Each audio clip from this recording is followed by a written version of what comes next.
I haven't heard anything about this follow-up. It's been 3 years. So anyway, if you hear anything about that, share it with us. Drop me a line if you want, and I'll read your stuff online, or on the air rather, and online. I'll send you an email back. How's that sound? Anyway, let's get the move on here. We got to get to the Sci-Tech news, but first we're going to take a little station identification break. Stay with us. You are listening to the Unified Field.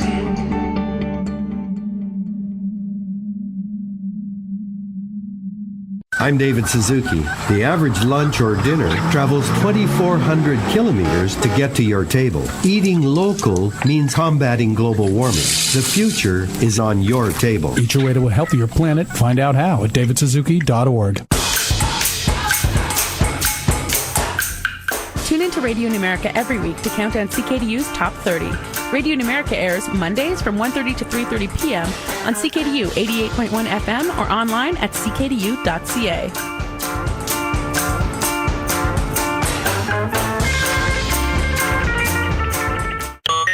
Spell rhythm. C-K-D-U-F-N.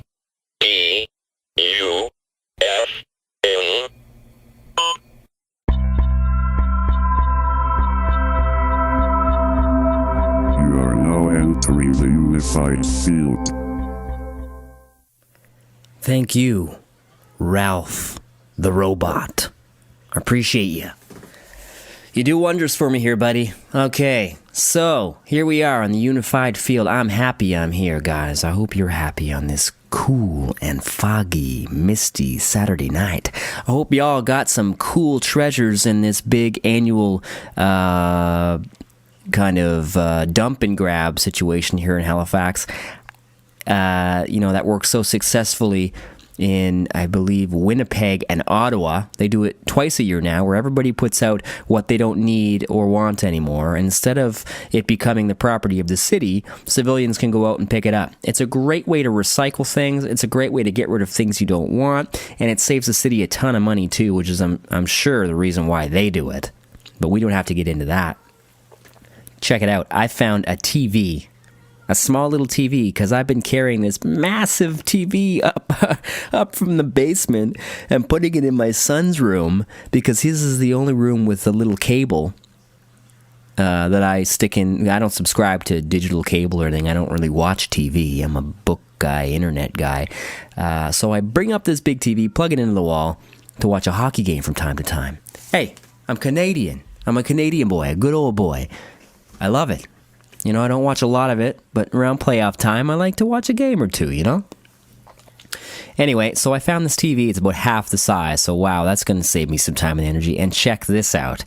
I found the coolest, vintage exercise bike of all time. It's ridiculous. You should see this thing. It's got this awesome wide saddle, leather seat, and it's got the big classic springs. It's a real piece of work, man. Any one of you guys out there in Radio Land, I'm sure will appreciate it if you're into the stuff that we talk about here. What a find, man. So hopefully this goes on twice a year from now on, because this is really fun. Anyway, enough babbling. Let's get to the Sci-Tech news. Yeah, that's right. When you hear that stinger, you know it's the Sci-Tech time. All right, I want to get into this because you know what? There's a movie that just came out. At first I thought, this movie looks so stupid and ridiculous. I hate to use the S word, folks, because I'm trying to be, I'm trying to make things half full, because they should be half full. The days of being half empty are over, I think, not only for me, but planet Earth. Right, people? Because the time is now to make changes positive, unite, and move on. All right, so here's where my glass is half full. Adrian Brody and Sarah Polley are starring in this movie Splice, the story of a alien-human hybrid. Awesome, And there are all these stories of alien-human hybrids. Now this story comes out. Can't wait to see it. And, and this is coming in the lieu of the aftermath of this breaking story here. Look, this comes from msnbc.msn.com.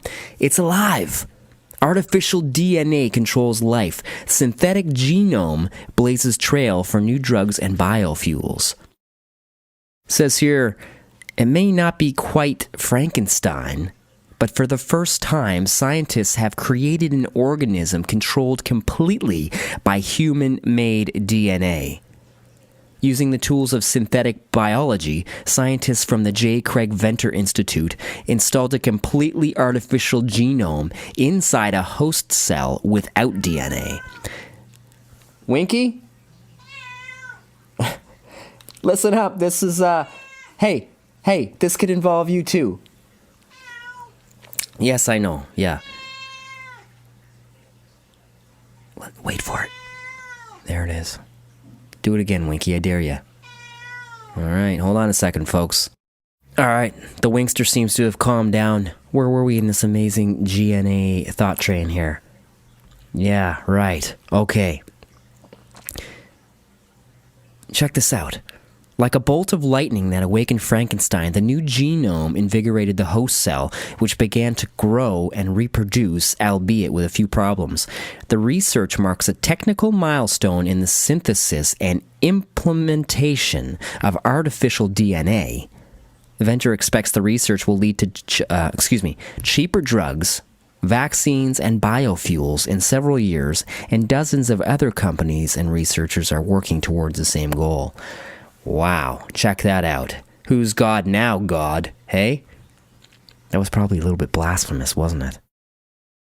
Anyway, what is going on here? What else do we got for you here? Right, Mars.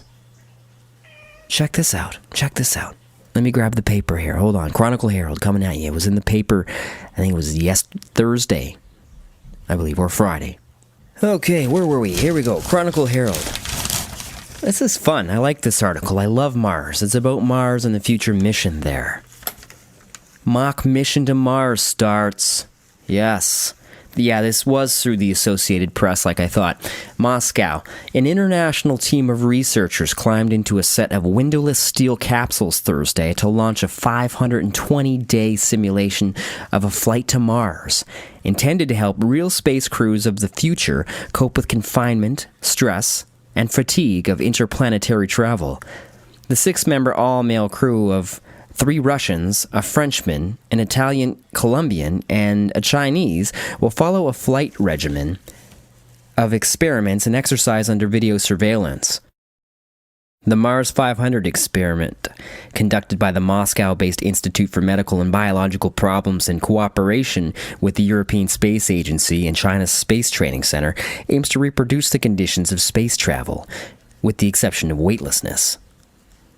Quote, "For me, it will be mainly my family and the sun and fresh air," French participant Romain Charles said when asked by reporters what he will miss most during the 520-day confinement.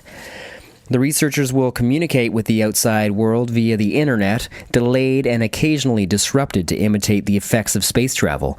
They will eat canned food similar to that currently offered on the International Space Station and shower only once a week or so.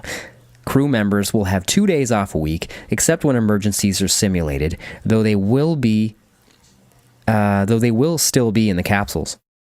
Certainly, the crew is largely on its own here, with very limited communications with the outside world.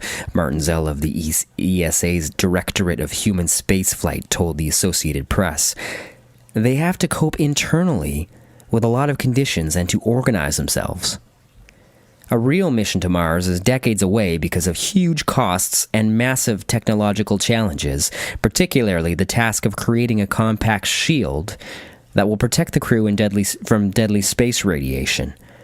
President Barack Obama said last month that he foresaw sending astronauts to orbit Mars by the mid-2030s.